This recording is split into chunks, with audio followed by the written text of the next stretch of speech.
Muita gente me pergunta como colocar orquídea na árvore.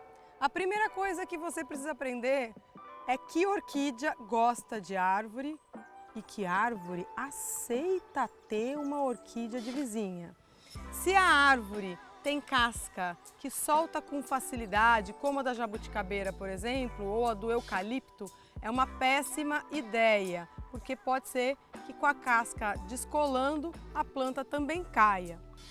Como é que eu sei então que a árvore curte ter uma orquídea crescendo nela?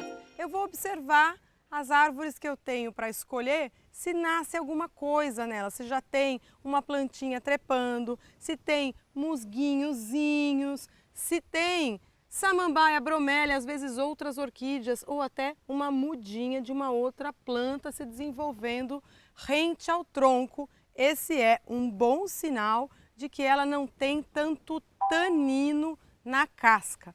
Tanino, uma substância que fica ótima em vinho tinto, mas que é um repelente de enraizamento. É a árvore dizendo: não quero ninguém grudado em mim. Então, bata o olho nas plantas ao redor e você vai perceber que algumas estão super cheias de vida, de matinhos e tudo mais, e outras parecem intactas. As intactas você cai fora. As orquídeas que gostam de árvores são as orquídeas epífitas, como é o caso dessa Phalaenopsis.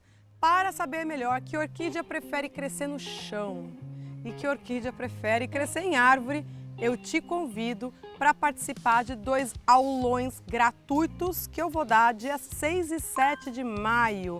Orquídeas para iniciantes, um cursão onde você vai aprender a plantar em vaso, com terra, com substrato, com esfagno, sem esfagno, o que é esfagno, que praga é essa, por que a minha orquídea nunca mais deu flor e muito mais. Eu quero orquídea florida na sua casa o ano inteiro. Não vai ser a mesma orquídea, mas você vai ver que com o mínimo de esforço você consegue ter verdinhas bonitas, saudáveis e com flor enfeitando o seu lar. Para se inscrever no Orquídeas para Iniciantes, usa o link que está aqui embaixo desse vídeo. Você vai ser direcionado para uma página no WhatsApp para receber os alertas de aula, conteúdo exclusivo, fotos inéditas e links com desconto. Ok, a minha árvore aceita plantinhas e a minha orquídea é de árvore. Vamos fazer o passo a passo maravilhoso. Tira tudo o que estiver prendendo a sua orquídea ao vaso, tira as varetinhas.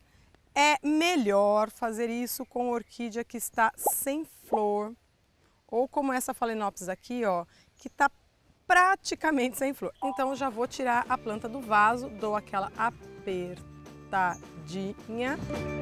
e puxo. Minha planta foi regada abundantemente na véspera, então tá bem fácil de soltar. E agora eu aproveito também para dar uma checada se tem bichinho, se tem alguma coisa nela que possa ser um problema, que eu deva ficar atento, e não tem nada versus nada, tem uma aranhinha amiga apenas, né? Ela tá bem boa. Então eu vou tirar a haste que está amarela, se amarelou não vai funcionar mais, mas essa que ainda está verde eu posso manter, vou cortar só o pedacinho que está amarelo, tá? Ela pode usar essa mesma haste para rebrotar. Muita gente cisma com essa espuminha aqui e fala: ah, ela apodrece a planta e tudo mais, mas isso aqui, pessoal, não merece a sua cisma, tá? Isso é um material feito com turfa e que vai se decompor com o tempo. Ele serve só para garantir um pouco mais de umidade para a planta. Ele é o berçário em que essa Phalaenopsis cresceu. Então não faz nenhum mal para a planta, mas eu vou tirar aqui por um único motivo, porque eu quero colocar a planta com as raízes bem orgânicas, sabe? Bem como se ela estivesse querendo sozinha abraçar a árvore. Truque! Porque aqui a gente ensina o pulo do gato, a gente não explica apenas, a gente faz você entender. Em vez de você colocar a planta assim no meio do galho ou do tronco, procure sempre uma forquilha, onde o tronco se ramifica num galho ou um galho se divide em mais de um, tá? Eu vou apoiar a planta num local que naturalmente vai receber folhinha seca e elas vão ficar enroladinhas aqui nesse pedaço, vai receber um cocôzinho de passarinho. Eu vou imitar a natureza. A natureza faria a planta crescer melhor na forquilha do que no tronco ou no galho. Esse galho é inclusive melhor do que este.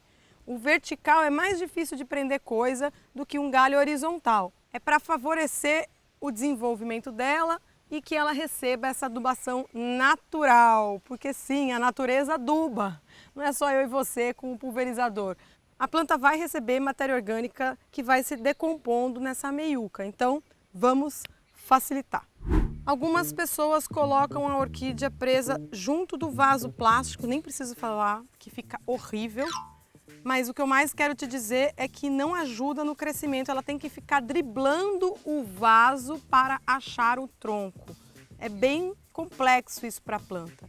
Se o vaso é preto, piorou, porque ele esquenta com o calor. Então, tira a planta do vaso, por favor, tá? Não precisa se desfazer do substrato todo, é que à medida que eu fui manipulando ele foi caindo, mas eu vou acrescentar esse musgo, que é o musgo esfagno, também chamado de musgo das orquídeas, numa bolotinha bem fofa. Eu pus de molho na água uns minutinhos antes, junto com o bocache, que é o adubo das orquídeas e também o adubo orgânico mais completo que existe. E o meu objetivo é que fique aqui onde tinha a espuminha. Se você não tirou a espuminha, mantenha a espuminha, mas coloca também um pouquinho de esfagno para facilitar esse abraçar da planta. Estou posicionando a orquídea apoiada olhando para o norte, que é onde ela vai ter uma maior incidência de luz natural, tá? Então, ó, eu espalhei um pouquinho as raizinhas. A maior parte dessas raízes está em contato com o esfagno. Eu não vou cortar raiz nenhuma, pessoal. E eu só vou descartar o substrato velho de novo. Eu só vou descartar o substrato velho se tiver cheirando mal, tá? Se não, reaproveita. Substrato bom a gente não joga fora, ele dura no mínimo 4 anos. Essa planta acabou de sair do garden. E eu vou usar uma das maravilhas desse mundo chamado reciclagem. Eu dou uma outra vida para a redinha de limão. Ó, ela estica bastante, a hora que eu abro ela no meio, eu consigo material suficiente para abraçar e dar a volta no galho. Carol, mas pô, vai ficar horrível. Vai ficar horrível, mas só por uns 2, 3 meses, porque depois, como a planta está apoiada na forquilha, ela vai enraizar mais depressa. E além disso, a redinha pode ser reaproveitada. Então eu desmonto essa redinha, guardo no meu kit de jardinagem ela bem limpinha e posso usar para outras plantas futuramente. Dou uma sobrevida para um plástico que iria para o lixo.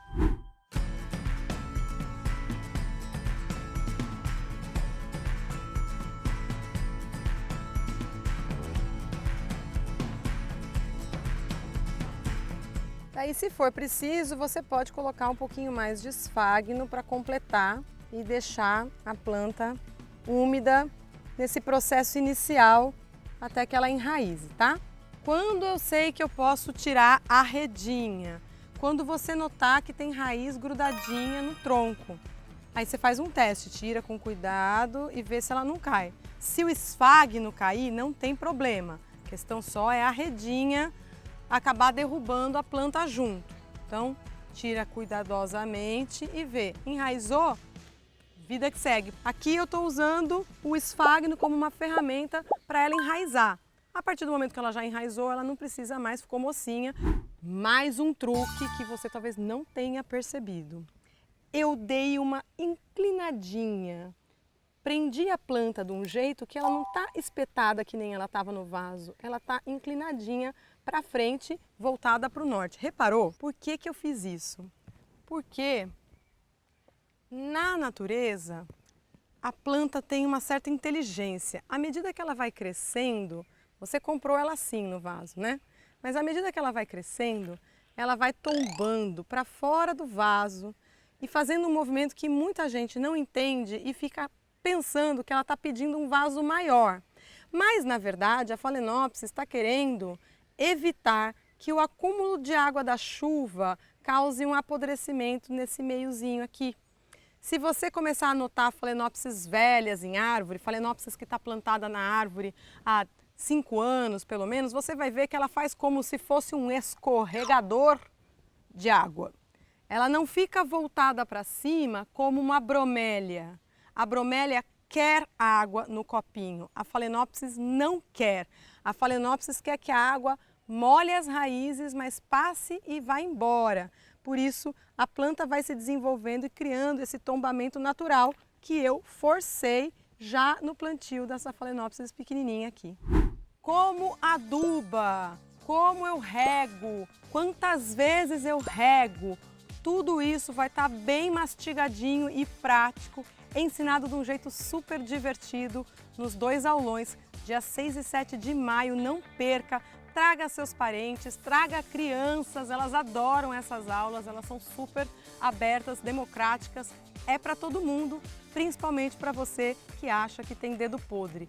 Vou te provar que mesmo eu, que matei tanta orquídea e consegui me redimir, sou capaz de ensinar uma pessoa que acha que não tem mão para planta a cuidar bem das suas orquídeas. Dia 6 e 7 eu te espero então no Orquídeas para Iniciantes. Usa o link aqui embaixo para se inscrever. Entra já no nosso grupo e não perca as aulas. Até mais!